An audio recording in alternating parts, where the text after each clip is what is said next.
ಇತ್ತೀಚೆಗಷ್ಟೇ ನಡೆದಂತ ಈ ದೇಶದ ಹಾಗೂ ಈ ರಾಷ್ಟ್ರದ ಚುನಾವಣೆ, ಲೋಕಸಭಾ ಚುನಾವಣೆಯಲ್ಲಿ ಮೊದಲನೇ ಬಾರಿ ಈ ದೇಶದ ಮಾಜಿ ಪ್ರಧಾನಮಂತ್ರಿಗಳು, ಮುತ್ಸದ್ದಿಗಳು, ಹಿರಿಯರು ಆಗಿರ್ತಕ್ಕಂಥ ನಮ್ಮ ಪಕ್ಷದ ರಾಷ್ಟ್ರೀಯ ಅಧ್ಯಕ್ಷರು ಶ್ರೀ ದೇವೇಗೌಡರು ಸಾಹೇಬರು ಬಹುಶಃ 62 ವರ್ಷದ ಸುದೀರ್ಘವಾದಂತ ಅವರ ರಾಜಕಾರಣದ ಜೀವನದಲ್ಲಿ ಮೊದಲನೇ ಬಾರಿ ಇವತ್ತು ಈ ಒಂದು ತೀರ್ಮಾನವನ್ನು ತಗೊಂಡಿರ್ತಕ್ಕಂಥದ್ದು. ಬಹುಶಃ ಕಳೆದ 10 ವರ್ಷದಿಂದ ಈ ದೇಶದ ಪ್ರಧಾನಮಂತ್ರಿಗಳಾಗಿ ಈ ದೇಶದ ಅಭಿವೃದ್ಧಿಗೆ, ಈ ದೇಶದ ರಕ್ಷಣೆಗೆ, ಈ ದೇಶದ ಸುಭದ್ರತೆಗೋಸ್ಕರ ಒಂದು ದಿನ ಕೂಡ ವಿಶ್ರಾಂತಿಯನ್ನ ಪಡೆದುಕೊಳ್ಳದೆ ಬಹುಶಃ ನಾವು ನೆನೆಸ್ಕೊಳ್ಬೇಕಾಗ್ತದೆ. ಶ್ರೀ ನರೇಂದ್ರ ಮೋದಿಜಿ ಅವರ ತಾಯಿ ನಿಧನರಾದಂತ ಸಂದರ್ಭದಲ್ಲೂ ಕೂಡ ಅವರ ಅಂತಿಮ ಸಂಸ್ಕಾರವನ್ನ ಮಾಡಿ ಆ ಕೂಡಲೇ ಮಾರನೇ ಕ್ಷಣವೇ ಈ ದೇಶವನ್ನ ಕಟ್ಟತಕ್ಕಂಥ ಕೆಲಸ ಮಾಡಿರ್ತಕ್ಕಂಥ ಯಾರಾದ್ರೂ ಇವತ್ತು ವ್ಯಕ್ತಿ ಇದ್ದಾರೆ ಅಂತಕ್ಕಂಥದ್ದಾದ್ರೆ ಅದು ಶ್ರೀ ನರೇಂದ್ರ ಮೋದಿಜಿ ಅವರು ಅಂತಕ್ಕಂಥದ್ದನ್ನ ನಾವು ಮರೀಲಿಕ್ಕೆ ಸಾಧ್ಯ ಇಲ್ಲ.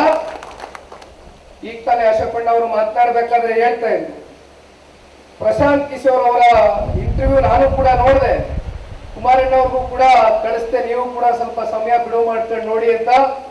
ಬಹುಶಃ ಅವರು ಈಗಾಗಲೇ ಹೇಳಿದ್ದಾರೆ ಯಾವ ರೀತಿ ಕಳೆದ ಬಾರಿ ಏಕಾಂಗಿಯಾಗಿ ಭಾರತೀಯ ಜನತಾ ಪಾರ್ಟಿ ಇಡೀ ದೇಶದಲ್ಲಿ 303ಕ್ಕೂ ಹೆಚ್ಚು ಸ್ಥಾನವನ್ನ ಏಕಾಂಗಿಯಾಗಿ ತಗೊಂಡಿದ್ರು.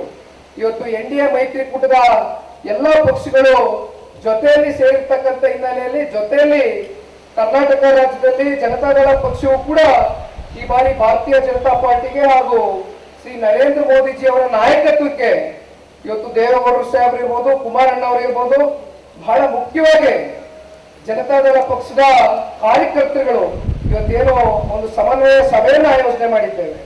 ಈ ಒಂದು ಸಮನ್ವಯತೆ ಈ ಲೋಕಸಭಾ ಚುನಾವಣೆ ಸಂದರ್ಭದಲ್ಲಿ ಬಹಳ ವಿಶೇಷವಾಗಿ ಎದ್ದು ಕಾಣ್ತಾ ಇತ್ತು.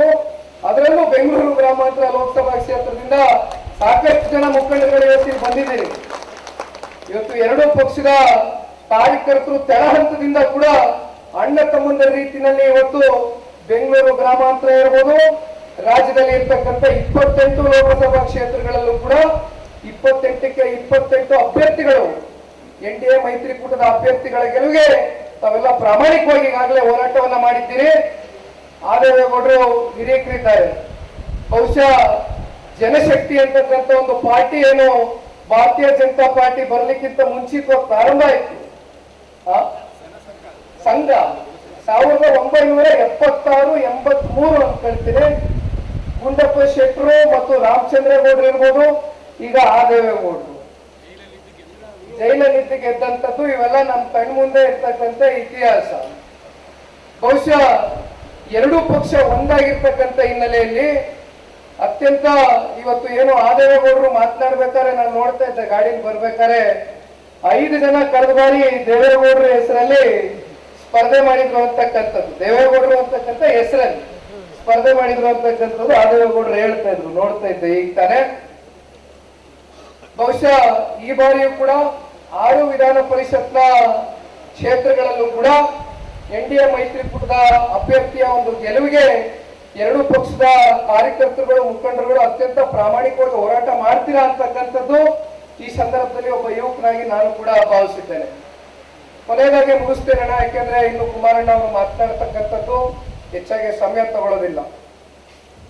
ಕಳೆದ 1 ವರ್ಷದಿಂದ ರಾಜ್ಯದಲ್ಲಿ ಕಾಂಗ್ರೆಸ್ನ ಪಕ್ಷ ಆಡಳಿತವನ್ನು ಮಾಡ್ತಾ ಇದ್ದಾರೆ.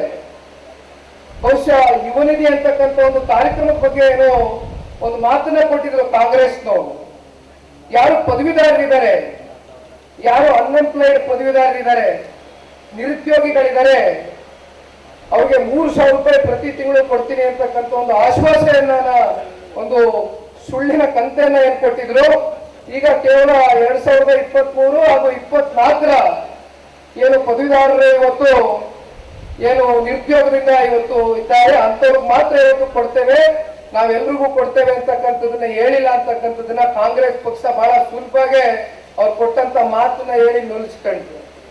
ಇವತ್ತು ಬ್ರ್ಯಾಂಡ್ ಬೆಂಗಳೂರು ಹೆಸರಲ್ಲಿ ಈ ಕಾಂಗ್ರೆಸ್ ಪಕ್ಷ ಅಗಲ ಧೋರಣೆ ಮಾಡ್ತಾ ಇದೆ. ಅಶೋಕಣ್ಣ ಹೇಳ್ತಾ ಇದ್ರು, ಇವತ್ತು ಎಲ್ಲಿ ಬಂದಿದೆ ಲಾ ಅಂಡ್ ಆರ್ಡರ್ ಎಲ್ಲಿಗೆ ಬಂದು ನಿಂತಿದೆ, ಇವತ್ತೆಲ್ಲ ನಿಮ್ ಕಣ್ಣು ಮುಂದೆ ಸಾಕ್ಷಿ ಇದೆ. ಮಾತನಾಡೋದಕ್ಕೆ ಇನ್ನು ಕುಮಾರಣ್ಣ ಅವರೇ ಮಾತನಾಡ್ತಾರೆ, ನಾನು ಹೆಚ್ಚಿಗೆ ಸಮಯ ತಗೊಳ್ಳೋದಿಲ್ಲ. ಬಹುಶಃ ಅಂತಿಮವಾಗಿ ನಾನು ಹೇಳ್ತಕ್ಕಂಥದ್ದು, ನರೇಂದ್ರ ಮೋದಿಜಿ ಅವರ ಒಂದು ಕಾರ್ಯಕ್ರಮ ಇವತ್ತೇನು ಇವತ್ತು ಈ ದೇಶವನ್ನ ಕಟ್ಟತಕ್ಕಂಥದಕ್ಕೆ ಜೊತೆಯಲ್ಲಿ ಇವತ್ತು ಸಾಕಷ್ಟು ಜನ ಸ್ವಂತವಾಗಿ ಇವತ್ತು ಅವರೇ ಒಂದು ಬಿಸ್ನೆಸ್ಗಳನ್ನ ಸೃಷ್ಟಿ ಮಾಡಿ ಅವ್ರ ಮೂಲಕನೇ ಕೆಲವೊಂದಷ್ಟು ಎಂಪ್ಲಾಯ್ಮೆಂಟ್ಗಳನ್ನ ಸೃಷ್ಟಿ ಮಾಡಬೇಕು ಅಂತ ಹಿನ್ನೆಲೆಯಲ್ಲಿ ಸಾಕಷ್ಟು ಕಾರ್ಯಕ್ರಮಗಳು ಇವತ್ತು ಕೊಟ್ಟಿದ್ದಾರೆ ಇವತ್ತು ಶ್ರೀ ನರೇಂದ್ರ ಮೋದಿಜಿ ಅವರು. ಇದನ್ನೆಲ್ಲ ನಾವು ನೆನೆಸ್ಕೊಳ್ಬೇಕಾಗ್ತದೆ. ಜೊತೆಯಲ್ಲಿ ಇವತ್ತು ಪದವೀಧರರು ಇವತ್ತು ಯಾರು ಮತವನ್ನ ಚಲಾವಣೆ ಮಾಡ್ತಾರೆ, ಎಲ್ಲ ವಿದ್ಯಾವಂತರಿದ್ದಾರೆ, ಬುದ್ಧಿವಂತರಿದ್ದಾರೆ, ಪ್ರಜ್ಞಾವಂತರಿದ್ದಾರೆ. ಹಾಗಂದ್ಬಿಟ್ಟು ನಾವು ಮನೆಯಲ್ಲಿ ಕೂತ್ಕೊಳ್ತಕ್ಕಂಥದ್ದಲ್ಲ ಅಣ್ಣ. ಯಾವ ರೀತಿ ನೀವು ಲೋಕಸಭಾ ಚುನಾವಣೆಯಲ್ಲಿ ಪ್ರಾಮಾಣಿಕವಾಗಿ ನಿಂತು ಬೀದಿಯಲ್ಲಿ ನಿಂತು ಹೋರಾಟ ಮಾಡಿದಿರಿ, ಬೂತ್ಗಳಲ್ಲಿ ನಿಂತು ಹೋರಾಟ ಮಾಡಿದಿರಿ, ಆ ಹೋರಾಟವನ್ನ ಮುಂದುವರಿಸಬೇಕು. 6ಕ್ಕೆ 6 ವಿಧಾನ ಪರಿಷತ್ನ ಸದಸ್ಯರನ್ನ ಇವತ್ತು ಗೆಲುವಿಗೆ ತಾವೆಲ್ಲ ಪ್ರಾಮಾಣಿಕವಾಗಿ ನಿಲ್ಲಬೇಕು. ಜೊತೆಯಲ್ಲಿ ಕ್ರಮ ಸಂಖ್ಯೆ ನಂಬರ್ 1 ಆದೇವೇಗೌಡರು ಹಿರೀಕರನ್ನ ಮತ್ತೊಮ್ಮೆ ನಾವು ನಿಮ್ಮೆಲ್ಲರ ಒಂದು ಸಹಕಾರದಿಂದ ಮತ್ತೆ ಪದವೀಧರ ಕ್ಷೇತ್ರದಲ್ಲಿ ವಿಧಾನ ಪರಿಷತ್ನ ಸದಸ್ಯರಾಗಿ ಆಯ್ಕೆ ಮಾಡತಕ್ಕಂಥದ್ದು ತಮ್ಮೆಲ್ಲರ ಮೇಲೆ ಒಂದು ಜವಾಬ್ದಾರಿ ಇದೆ, ಕರ್ತವ್ಯ ಇದೆ ಅಂತಕ್ಕಂಥದ್ದು ನಾನು ಭಾವಿಸಿದ್ದೇನೆ.